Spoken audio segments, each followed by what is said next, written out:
And I said, that kiss and tell books, I have another name for people who write those kind of books, and they're pimps and whores, because they can't write their own name to earn a living properly. They got to lean on somebody else, and they know nothing about... It's 1960, and Frank Sinatra, the chairman of the board himself, is about to discover that Elvis Presley, the man he publicly called a cretinous goon, has been sleeping with his fiancée behind his back. This isn't just some Hollywood gossip. This is the moment that would define one of music history's most explosive feuds. Frank Sinatra thought he had it all figured out.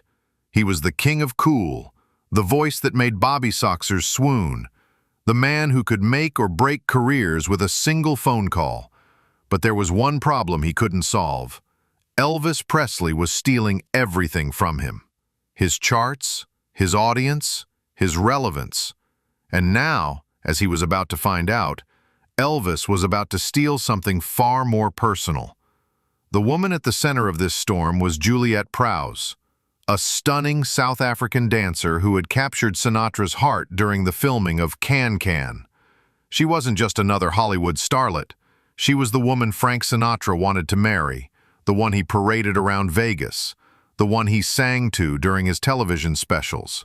To Sinatra, Prowse represented everything he stood for: class, sophistication, old-school glamour.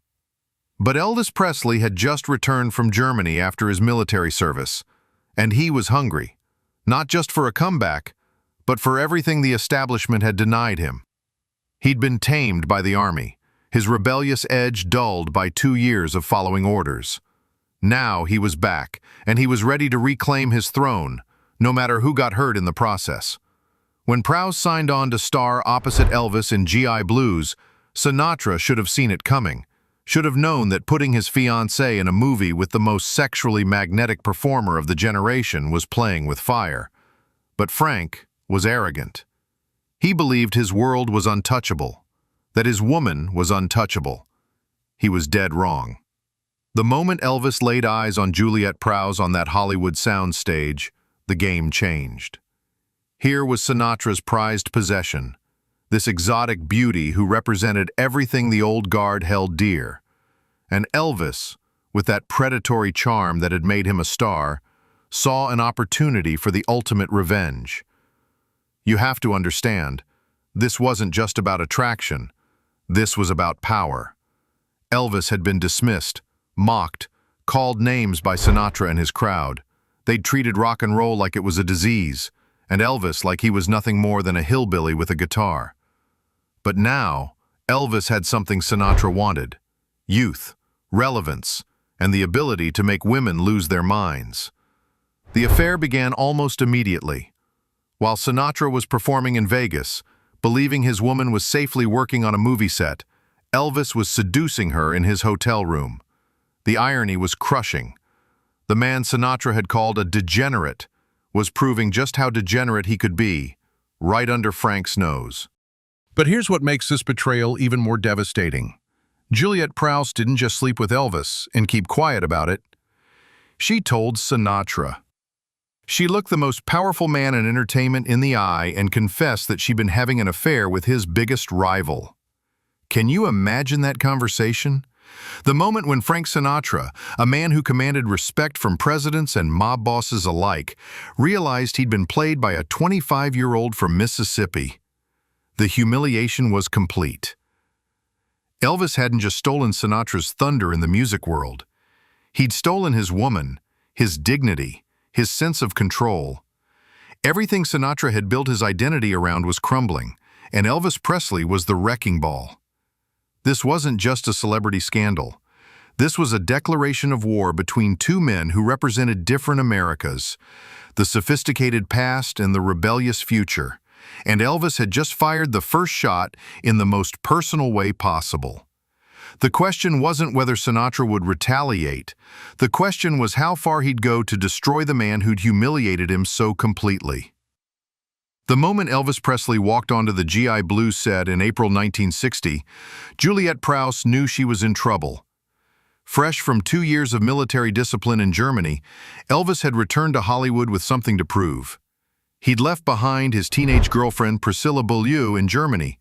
He was still officially dating starlet Anita Wood, but none of that mattered when he saw Sinatra's woman.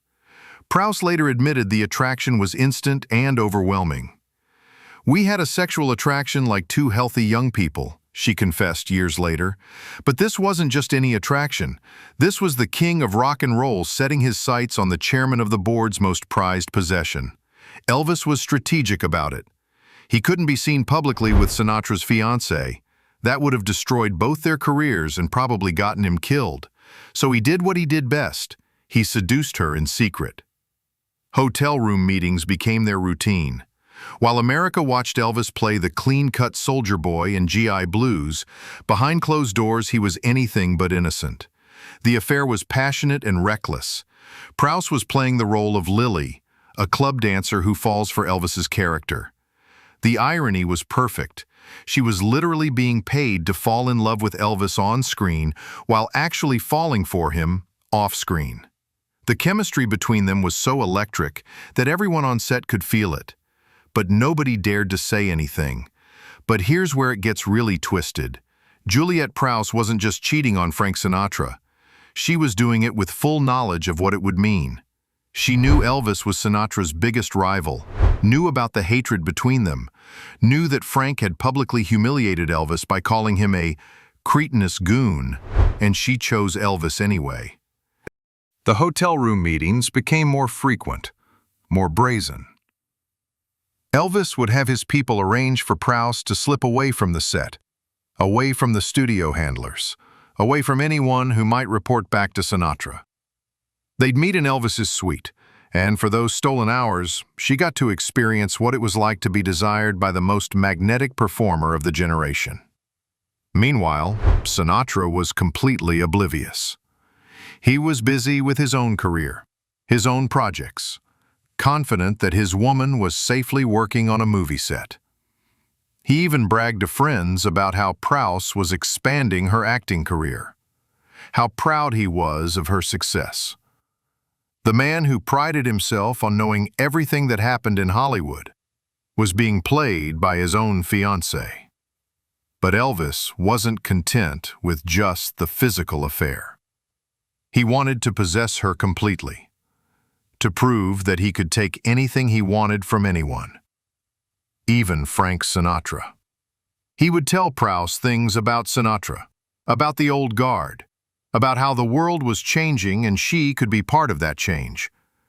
He was seducing her mind as much as her body. The most shocking part? Prowse was falling for it. Here was this sophisticated woman who'd been with one of the most powerful men in entertainment, and she was being swept off her feet by a rock and roll rebel who represented everything her world stood against.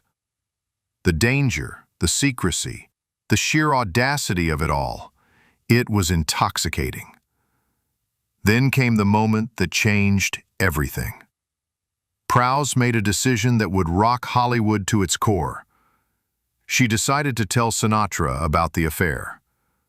Not quietly, not privately, but in a way that would become public knowledge. She looked Frank Sinatra in the eye and confessed that she'd been sleeping with Elvis Presley. Her reasoning was almost insulting in its casualness. "Frank and I are mature people," she said publicly. "We don't go for this teenage bit about going steady and all that jazz."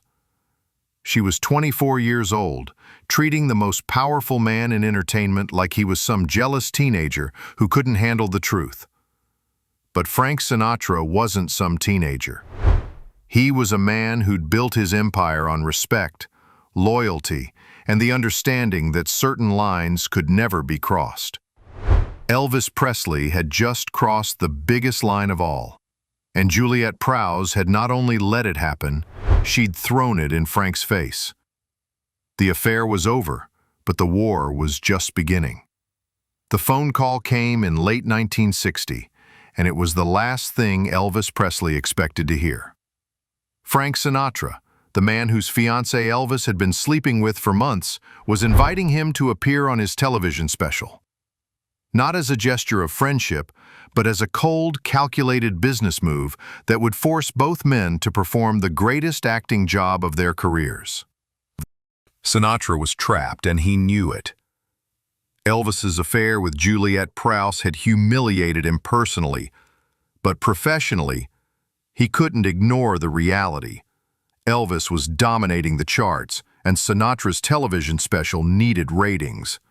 His managers, his network executives, everyone was telling him the same thing. If he wanted to stay relevant, he needed Elvis Presley. So Frank Sinatra swallowed his pride and made the call. But this wasn't forgiveness. This was warfare, disguised as entertainment. The build-up to the show was excruciating for both men. Elvis knew he was walking into enemy territory. Sinatra's world of tuxedos, sophistication, and old-school class was everything Elvis had rebelled against.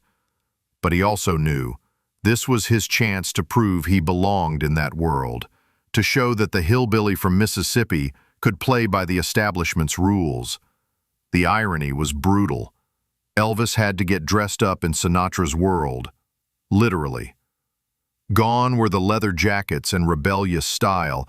Instead, Elvis appeared in a formal black evening suit, looking like he was attending his own funeral. The costume was symbolic. Elvis was entering Sinatra's domain, playing by Frank's rules, all while knowing that Frank knew exactly what he'd done with his woman. But Sinatra's revenge was more subtle and more devastating. He forced Elvis to tone down everything that made him dangerous. No hip gyrations, no rebellious energy, no sexual magnetism. Elvis had to perform like a neutered version of himself, all while Sinatra watched from the wings, knowing he'd successfully domesticated the man who'd humiliated him. The show itself was a masterclass in passive-aggressive warfare. Both men smiled for the cameras, exchanged pleasantries, even performed each other's songs. But anyone who knew the real story could see the tension crackling between them. When Sinatra attempted to dance with Elvis, it wasn't friendship. It was a power move, a way of showing America that he could make the king of rock and roll dance to his tune. Elvis played his part perfectly, but the cost was enormous.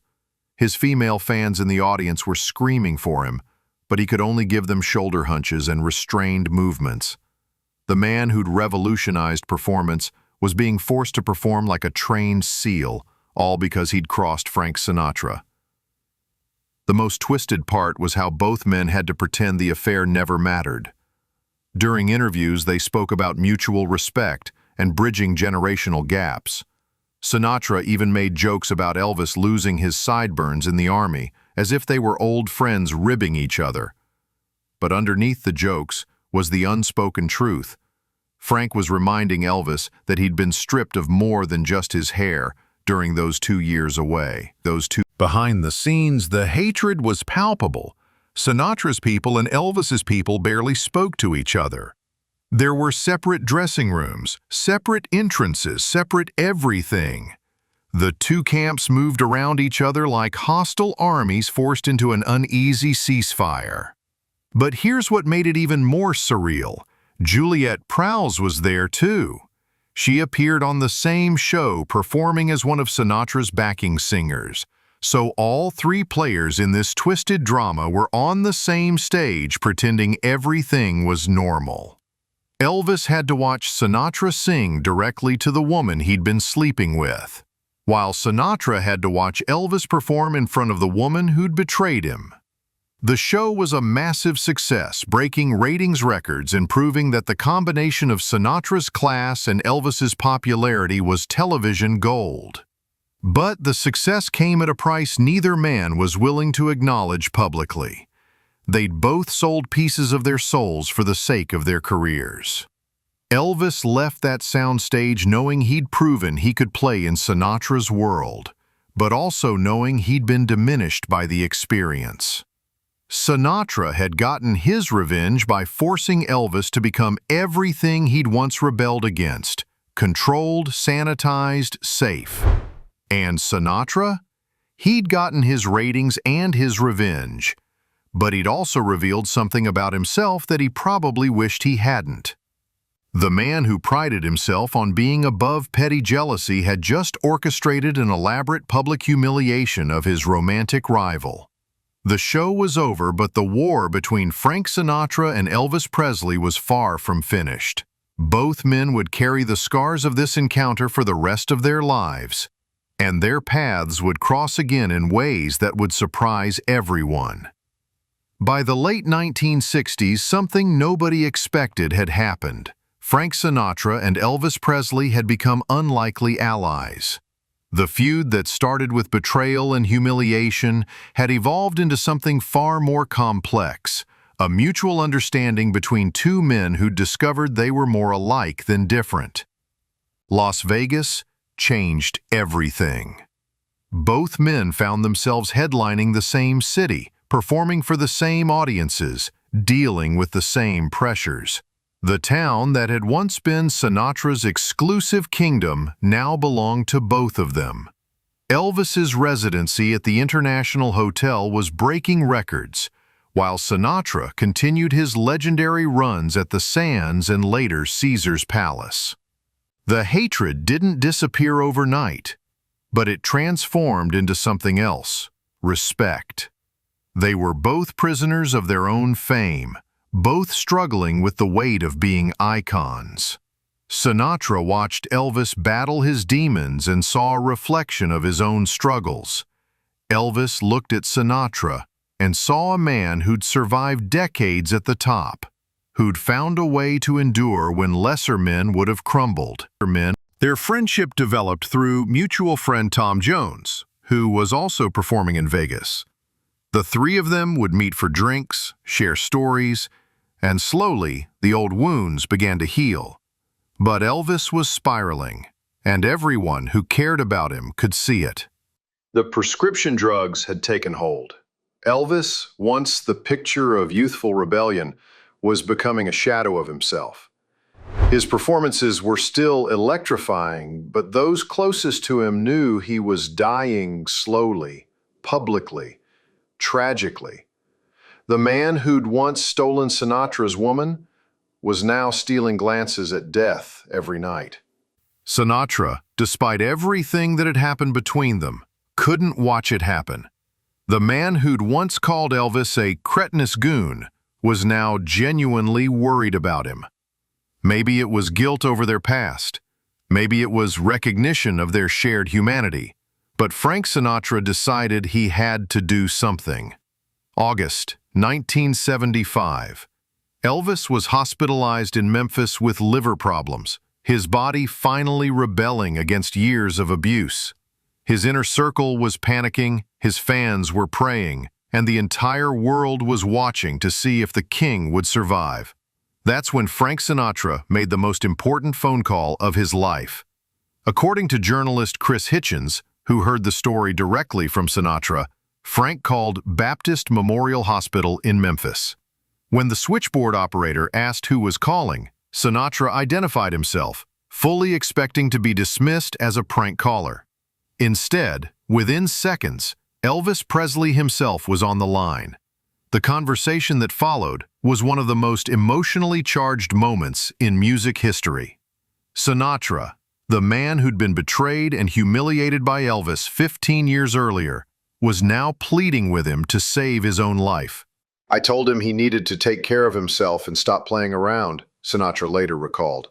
"I told him he was too young to die." Think about that moment. Here was Frank Sinatra, a man who'd built his reputation on being untouchable, unbreakable, emotionally invulnerable, begging Elvis Presley to choose life over death. The feud that had started with stolen love had evolved into something far more profound: genuine human concern. Elvis listened, maybe even promised to try harder, but the damage was already too severe. The man who'd once been unstoppable was now trapped in a cycle of self-destruction that no phone call could break. 2 years later, on August 16, 1977, Elvis Presley was found dead at Graceland. He was 42 years old, the same age as James Dean would have been, gone too soon, like so many other icons of his generation. The official cause was heart failure, but everyone knew the real killer was the prescription drugs that had promised to ease his pain, but instead had destroyed him. When news of Elvis's death reached Sinatra, the old crooner was devastated. Whatever anger he'd once felt about Juliet Prowse, whatever humiliation he'd suffered, none of it mattered anymore. All that remained was the grief of a man who'd tried to save someone he'd come to care about and failed. The story of Frank Sinatra and Elvis Presley isn't just about celebrity feuds or romantic betrayals. It's about how hatred can transform into understanding, how enemies can become allies, and how sometimes the people who hurt us most are the ones who understand us best.